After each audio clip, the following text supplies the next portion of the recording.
They tell you grief is loud. They're wrong. It's the quietest thing in the world. It's the sound of a Manhattan townhouse at 2 in the morning, all polished marble and cold, empty space. It's the echo of a single coffee cup in a sink built for 10. It's the silence that filled every room after she was gone. A silence so heavy it even swallowed my son's laughter. For 2 years, that silence was the only thing I trusted. It couldn't leave me. And then I hired Clara. I didn't hire her to break the silence. I hired her to fix a problem. My son, Noah, needed care. I had a merger to close, buildings to buy, a life to outrun. She was a solution, a transaction. She arrived on a Tuesday, wearing a simple coat, her hands clasped in front of her. She didn't look around at the high ceilings or the art on the walls. She looked at me, and her eyes were calm, grounded, like she came from a place where people knew the weight of things. "Mr. Bennett," she said, her voice steady, "I'm here for Noah." I showed her the nursery, the state-of-the-art everything. The monitor system that cost more than her car probably did. She nodded, but her attention was already on the crib, on him. She walked over, and I braced for the cry. Noah didn't like strangers. He'd scream until his face was red, a sound that felt like a judgment on everything I'd failed to be. But he didn't cry. He looked up at this woman he'd never met, his big eyes wide, and he cooed. A soft gurgling sound I hadn't heard in months. Clara reached down, her movements slow and sure, and picked him up. She settled him against her shoulder as naturally as breathing. And just like that, the screaming tension that lived in my chest every second of the day, it loosened, just a fraction. That was the first crack in the silence. I started coming home earlier. I'd tell myself it was to check on Noah, to ensure the arrangement was working. I'd find them in the living room, soft music playing from her phone, not the sterile baby tunes I'd downloaded. She'd be on the floor with him, showing him the way the afternoon sun made patterns on the rug. She found wonder in things I'd stopped seeing years ago. One evening, I came back from a trip. The house should have been dark. It was past midnight, but a soft golden light was spilling from the kitchen. I stood in the doorway, my briefcase hanging forgotten from my hand. Clara was at the island, Noah asleep in a sling against her chest. She was humming, swaying slightly, writing in a notebook. A strand of hair had escaped her braid. She looked up, and there was no startled jump, no flustered apology. "He had a little trouble settling," she said, her voice a low whisper. "Thought the walk might help." "You're supposed to be off at 9, I said, but the edge wasn't in my voice. It was supposed to be. She just shrugged, a small movement so as not to disturb Noah. He needed company, so did I. That was it. No performance, no expectation. She was just there, present. In a way, I'd forgotten how to be. I began to invent reasons to be in the same room. I'd work from the study instead of the office, just to hear the muffled sound of her reading to Noah down the hall. I started joining them on their walks to the park. I'd sit on a bench pretending to answer emails while I watched her point out pigeons to my son, her laughter mixing with his. My heart did this strange, painful squeeze every time. It wasn't guilt anymore. It was something far more terrifying. It was hope, and I hated it. I fought it. Love was a grenade that had already gone off in my life, and I was still picking up the pieces. Letting someone in wasn't just risky. It was a betrayal of the past, of her memory. So I built the walls higher. I was colder at the breakfast table. I spoke in clipped sentences about schedules and routines. Clara felt the shift. Of course she did. She was the most perceptive person I'd ever met. She started folding into herself, becoming more professional, more distant. The laughter faded. The house began to cool again, returning to its museum-like state. And it was my fault. The breaking point came on a night when the rain was hitting the windows like handfuls of gravel. A storm had blown in, and with it, a fever for Noah. It spiked so fast it was dizzying. One minute he was warm, the next he was burning up in my arms, his cries weak and thin. Panic is a cold flood. It washes away everything. Dignity, walls, pretense. I was yelling for Clara, my voice raw. She was already there, her face pale but set. Hospital, now. In the blur of the emergency room, the harsh lights, the beeping machines, the too young doctor asking too many questions. I lost track of where I ended and she began. At some point, I was sitting in a plastic waiting room chair, and her hand was in mine. Not a romantic gesture, an anchor. My grip was so tight it must have hurt her, but she didn't pull away. She just held on. "He's going to be okay," she whispered over and over, a mantra, a prayer. I looked at her then, really looked. Saw the fear in her eyes for my child, saw the streak of tears she'd tried to hide, and in that sterile, awful room, the last of my defenses crumbled into dust. I was so afraid, not just of losing Noah, but of losing this. This woman who had walked into the silence of my life and without even trying, had begun to fill it with music again.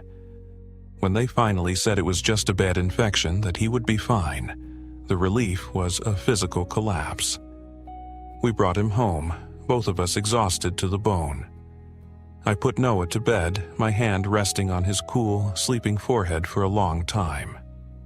When I walked out into the hallway, Clara was there. Her bag was at her feet. She was leaving. "Lucas," she said, and her voice broke on my name. She never called me Lucas. It was always Mr. Bennett. That one word felt more intimate than anything I could remember. I have to go. My world, which had just righted itself, tilted violently again. Why? Because I can't do this anymore. A single tear traced a path down her cheek. I can't just be the nanny, not when I... She didn't finish. She didn't have to. I saw it. The same war I'd been fighting, reflected back at me in her eyes. The fear of crossing a line, the terrifying, beautiful hope. The silence in the hallway was different this time. It wasn't empty. It was charged, waiting, full of everything we hadn't said. I took a step toward her, then another. The space between us felt like the most important distance I'd ever cross. "Clara," I said, my own voice unfamiliar to me, rough, open. "Don't go." She froze. That single tear was still on her cheek, catching the dim light from the nursery nightlight.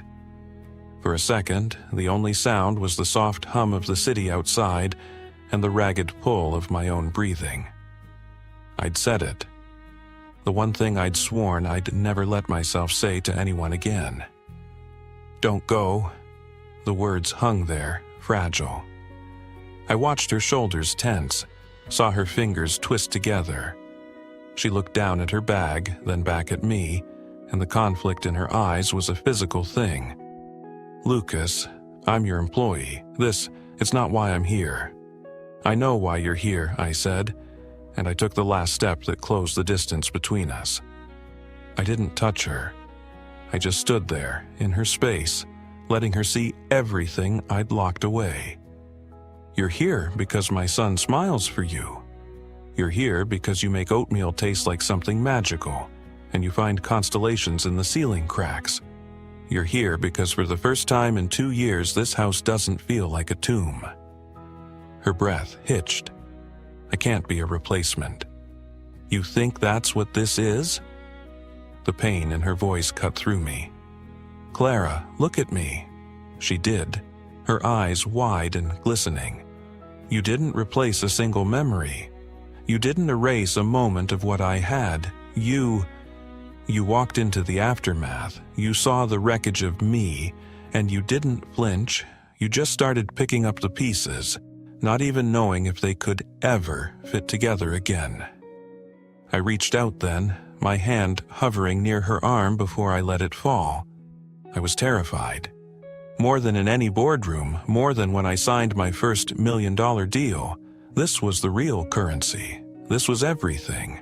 You taught me, I said, the words coming slow and raw, that love isn't a finite resource. It's not a bottle you empty. It's a well, and you showed me it wasn't dry, that I could still feel it, for Noah and for you. A soft, broken sound escaped her lips. She brought a hand to her mouth, pressing it there as if to hold back everything she was feeling. I tried not to, she whispered. I tried so hard to just be professional, to not see the way you look at him like he's your whole world, to not notice how you started drinking your coffee black because that's how I made it that one time you were running late. I tried to ignore the way my heart just stops when you walk into a room. Hearing her say it was like a key turning in a lock I'd sealed shut. The relief was so profound, it made my knees weak. But the fear was still there, a sharp twin to the hope. I'm a mess, Clara. I have baggage. I have a past that will always be a part of my present. So do I, she said, her voice gaining strength. I have student loans and a studio apartment that floods when it rains. I have dreams that are too big for my hometown. My past is just different. It doesn't make it less. A quiet laugh escaped me, one that was half a sob. No, it doesn't. We stood there, in that quiet hallway, the truth finally out in the open between us. It wasn't a grand declaration. It was a confession, a mutual surrender. What do we do? She asked, the practical part of her still clinging on. We go slow, I said, and I meant it. For the first time, I wasn't running toward a deal or away from a memory. I wanted to be still. We be honest. We put Noah first, always, and we see what happens when two broken people decide not to be so alone anymore. Slowly, giving her every chance to pull away, I closed the final inches and wrapped my arms around her. She stiffened for a heartbeat, then melted into me, her face pressing against my chest. I felt her shoulders shake with silent tears, and I just held her. I held her like she'd held my hand in the hospital, like an anchor, like a promise. The silence around us wasn't empty anymore. It was full. It was peace. It wasn't a fairy tale. We fought. I had bad days where the grief felt fresh, and I'd shut down, and she'd give me space, but she wouldn't let me disappear. She had days of doubt, wondering if she'd just stepped into a ready-made life, and I'd have to remind her, again and again, that she built this with me. Brick by brick. We found a rhythm. Clara officially resigned as the nanny. We hired someone new, a lovely older woman named Marie, during the days. Clara went back to school for her degree in child development. In the evenings and weekends, she was just Clara. My Clara. Noah was the bridge, his tiny, trusting hands pulling us together. His first steps wobbling between us. His first word, which was da, but his second, to my eternal joy, was kawa. Close enough. Months later, on a morning so still and bright it felt painted, I was pouring coffee in the kitchen. Sunlight streamed through the windows, warming the wood floors. From the nursery down the hall, I heard it. Not silence, the best sound in the world. Clara's soft, off-key singing, and Noah's helpless, delighted giggles, the kind that come from deep in a baby's belly. I leaned against the countertop, the warm mug in my hands, and just listened. I let the sound wash over me, this new, fragile, beautiful noise that had replaced the quiet. It wasn't loud, it was gentle. It was the sound of a heart I'd thought was frozen, finally, safely, beating again. She came out of the nursery then, Noah on her hip, his head nestled against her shoulder. She saw me watching, and a slow, easy smile spread across her face.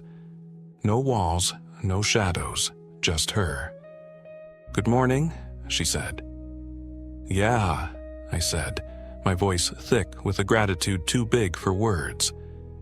It really is. Sometimes love doesn't arrive with a grand gesture or a lightning strike. Sometimes it's already there in the quiet moments you're too afraid to trust. It's in the hand that holds yours in the waiting room. It's in the way someone looks at your child. It arrives gently, patiently, when you're finally brave enough to open the door and let the light back in. And you realize the greatest fortune you'll ever find isn't in a bank. It's in the warmth of a sun-filled kitchen and the sound of a family learning how to begin again.